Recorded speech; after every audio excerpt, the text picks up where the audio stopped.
Hello అండి, welcome back to my channel. నేను ఈరోజు అయితే టమాటా శనగపప్పు కర్రీ అయితే చేశానండి. ఎలా ప్రిపేర్ చేశాను అనేది ఇక్కడ వీడియోలో చూపిస్తూ ఉన్నాను. ముందుగా అయితే ఒక గంట పాటు శనగపప్పు నానబెట్టుకున్నాను. తర్వాత టమాటా, పచ్చిమిర్చి, ఆనియన్ కట్ చేశాను. ఇప్పుడైతే పోపు వేస్తున్నానండి. పోపు వేగగానే కట్ చేసి పెట్టుకున్నటువంటి ఆనియన్ అనేది వేసుకున్నాను అనమాట.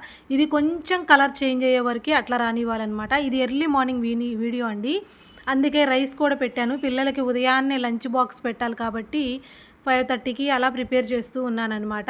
చూడండి, ఆనియన్ ఫ్రై అయిపోయింది. తర్వాత వచ్చేసి పచ్చిమిర్చి, కరివేపాకు వేసుకున్నాను.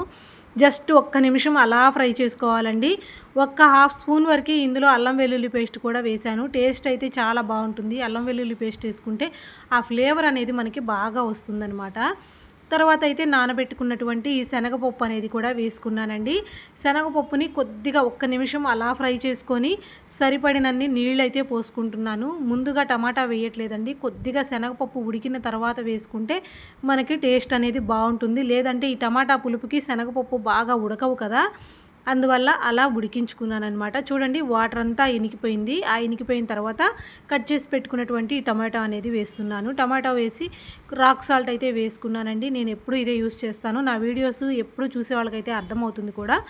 ఫైనల్గా కొద్దిగా పసుపు కూడా వేసుకుంటున్నాను. మొత్తం వేసేసి బాగా కలియబెట్టుకున్నానండి. ఇలా కలిపిన తర్వాత మళ్ళీ మూత పెట్టేసుకొని ఒక 10 to 15 మినిట్స్ వరకు కదిలీయకుండా అలాగే ఉంచాలి. ఎందుకంటే మనకి టమాటాలో నుంచి వాటర్ అనేది రిలీజ్ అవుతుంది కదా, కర్రీ అదే ఉడికేస్తుంది కూడాను. చూశారు కదా, ఫైనల్గా 10 నిమిషాల తర్వాత కారం అనేది వేసుకుంటున్నాను. రుచికి సరిపడినంత వేసుకోండి. నేను పచ్చిమిర్చి వేశాను కాబట్టి కొద్దిగా వేసుకున్నాను. ఇలా ఒక్క 10 నిమిషాలు మూత పెట్టి ఉడికిన తర్వాత ఫైనల్గా కొత్తిమీర వేసి గార్నిష్ చేసుకుంటున్నాను. మన టమాటో శనగపప్పు కర్రీ రెడీ అయిపోయిందండి. మీకు ఎలా అనిపించిందో కామెంట్ చేయండి. నచ్చితే లైక్ చేసి షేర్ చేయండి.